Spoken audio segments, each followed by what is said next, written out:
வணக்கம் நண்பா. TNSTC latest செய்திகள். அரசு விரைவு பஸ்களுக்கு தீபாவளி முன்பதிவு தொடங்கியது. செப்டம்பர் 6 வெளியான தகவல். அரசு விரைவு பஸ்களுக்கு 60 நாட்களுக்கு முன்னதாக முன்பதிவு செய்யும் நடைமுறை உள்ளது. அரசு பஸ்களில் பயணம் செய்வோரின் எண்ணிக்கை அதிகரித்து வருகிறது.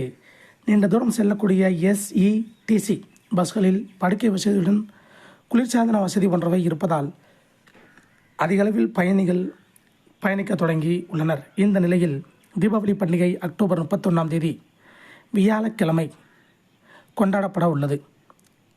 தீபாவளிக்கு சொந்த ஊர் செல்லக்கூடியவர்கள் கடந்த 1-2 தேதிகளில் முன்பதிவு செய்தனர். அக்டோபர் 28, 29 ஆகிய தேதிகளில் பயணம் செய்வதற்காக முன்பதிவு தொடங்கியது.